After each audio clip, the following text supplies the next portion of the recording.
श्री विभूषितकरानवनीरदाभा पीताम्बरादरुणबिम्ब फलाधरोष्ठा पूर्णेन्दुसुन्दरमुखादरविन्दनेत्रा कृष्णात् परं किमपि तत्त्वमहं न जाने।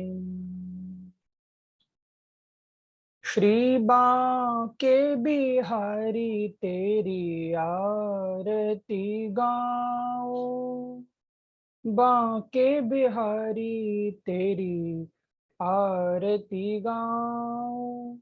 हे गिरधर तेरी आरती गाओ, हे गिरधर तेरी आरती गाऊं। आरती गाऊं प्यारे आपको रिझाऊं, आरती गाऊं प्यारे तुमको मनाऊं। श्याम सुंदर तेरी आरती गाऊं, श्याम सुंदर तेरी आरती गाऊं। मोर मुकुट प्यारे शीश पे सोहे, प्यारी बंशी मेरो मन मोहे। देख छवि बलिहारी मैं जाऊं, देख छवि बलिहारी मैं जाऊं। श्री बांके बिहारी तेरी आरती गाऊं। चरणों से निकली गंगा प्यारी, चरणों से निकली श्री गंगा प्यारी। जिसने सारी दुनिया तारी, जिसने सारी दुनिया तारी। मैं उन चरणों के दर्शन पाऊं। श्री बांके बिहारी तेरी आरती गाऊं। दास अनाथ के नाथ आप हो, दुख सुख जीवन प्यारे साथ आप हो। श्री हरि चरणों में शीश झुकाऊं। श्री बांके बिहारी तेरी आरती गाऊं। श्री हरिदास के प्यारे तुम हो, मेरे मोहन जीवन धन हो। मैं देख युगल छवि बलि बलि जाऊं। श्री बांके बिहारी तेरी आरती गाऊं, आरती गाऊं प्यारे आपको रिझाऊं, आरती गाऊं प्यारे तुमको रिझाऊं। हे गिरधर तेरी आरती गाऊं, बाल कृष्ण तेरी आरती गाऊं, कुंज बिहारी तेरी आरती गाऊं। श्याम सुंदर तेरी आरती गाऊं। श्री बांके बिहारी तेरी आरती गाऊं। श्री वृंदावन बिहारी लाल की जय, बाल कृष्ण लाल की जय। श्रीमद् भागवत महापुराण की जय। श्री सुखदेव जी महाराज की जय। पवन सुत श्री हनुमान जी महाराज की जय। जय जय श्री राधे, जय जय श्री राधे। जय जय श्री राधे।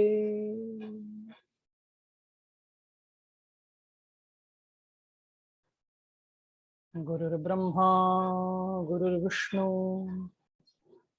गुरुर्देवो महेश्वरः। गुरु साक्षात् परब्रह्म तस्मै श्री गुरवे नमः। वराहपीडं नटवरवपुः कर्णयो कर्णिकारं बिभ्रदवासः कनककपिशं वैजयन्तीं च मालाम् रन्ध्रान् वेणोरधरसुधया पूरयन् गोपवृन्दैः वृन्दारण्यं स्वपदरमणं प्राविशद् गीतकीर्तिः।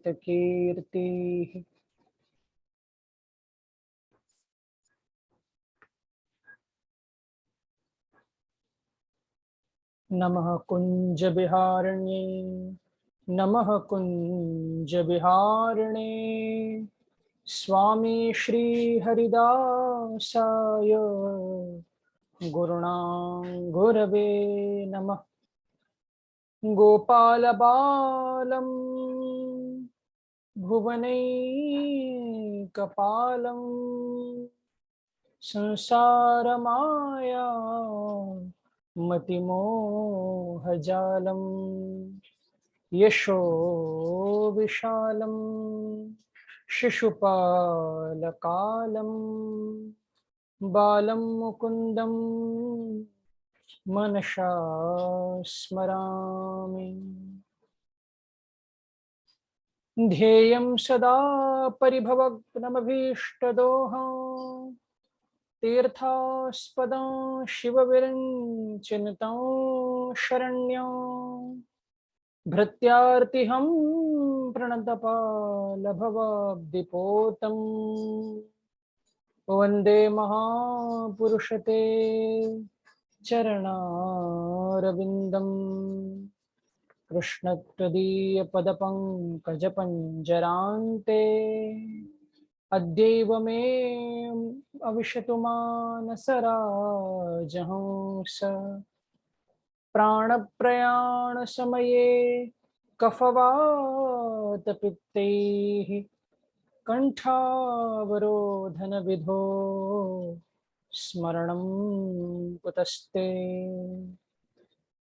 गुरुवरथे त्यक्तराज्यो व्यचरधनुवनं पद्मपद्भ्यां प्रियायाः पाणिस्पर्शाक्षमाभ्यां व्रजितपथुर्जो यो हरीन्द्रानुजाभ्याम् वैरूप्याक्षूर्पणक्षा प्रियविरहरुषा रोपितभ्रूवृजृम्भ प्रस्तावदीर्बद्धसेतुः खलदवदहनः कौसलेन्द्रो वतान्नः अतुलितबलधामं हेमशैलाभदेहं दनुजवनकृशानं ज्ञानिनामग्रगण्यं सकलगुणनिधानं वानराणामधीशं रघुपतिप्रियभक्तं वातजातं नमामि। नारायणं नमस्कृत्य नरं चैव नरोत्तमं देवीं सरस्वतीं व्यासं ततो जयमुदीरये। मङ्गलं भगवान् विष्णु मङ्गलं गरुडध्वज मङ्गलं पुण्डरीकाक्ष मङ्गलायतनो हरि। हरे कृष्ण कृष्ण कृष्ण हरे हरे हरे राम राम राम हरे हरे। मेरी भवबाधा हरो श्री राधा नागर सो जातन की छाई परे, तो शाम हरित द्युति हो। श्री राधे मेरी स्वामिनी, मैं राधे जुको दास। जन्म जन्म मोहि दीजियो, श्री वृंदावन को वास। मेरो मन माणिक गिरवी धर्यो, श्री मनमोहन के पास। प्रेम व्याज तनो बढ़ो, के ना छूटन की आस। लाख बार हरि हरि कहें, एक बार हरिदास।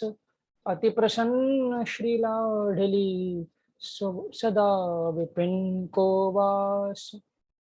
भक्ति भक्त भगवंत गुरु, चतुर नाम बपु एक। तिनके पद वंदन किए, तो नाशत विघ्न अनेक। बोलो श्री वृंदावन बिहारी लाल की जय। बाल कृष्ण लाल की जय। जय जय श्री राधे, जय जय श्री राधे, जय जय श्री राधे। आइए आज की कथा में हम प्रवेश करें, क्योंकि आज हमको लाला का स्वागत भी करना है। हमारे यहाँ अब नंदोत्सव में लाला जन्म प्रकट होंगे, और संयोग से आज बुधवार भी है, क्योंकि द्वापर में भी जब भगवान प्रकट हुए थे तो बुधवार ही था। तो लाला तो जन्म लेंगे, लेकिन पहले ही हम आप उनको पुकारें थोड़ा मिल करके कि प्रेम के सिंधु दीन के बंधु, प्रेम के सिंधु दीन के बंधु, प्रेम के सिंधु दीन के बंधु, प्रेम के सिंधु दीन के बंधु। करुणामय आनंद हरि, करुणामय आनंद हरि। ओ करुणामय आनंद हरि। हे हरि करुणामय आनंद हरि। प्रेम के सिंधु दीन के बंधु, प्रेम के सिंधु दीन के बंधु, प्रेम के सिंधु दीन के बंधु, प्रेम के सिंधु दीन के बंधु। करुणामय आनंद हरि, करुणामय आनंद हरि। हे करुणामय आनंद हरि, करुणामय आनंद हरि। करुणामय आनंद हरि,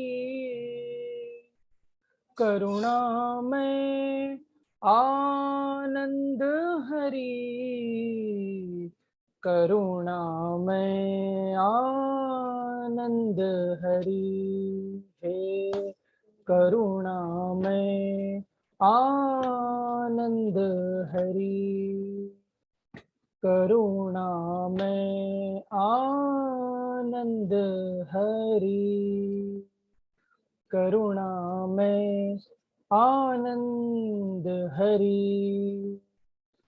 प्रेम के सिंधु दीन के बंधु, प्रेम के सिंधु दीन के बंधु, प्रेम के सिंधु दीन के बंधु,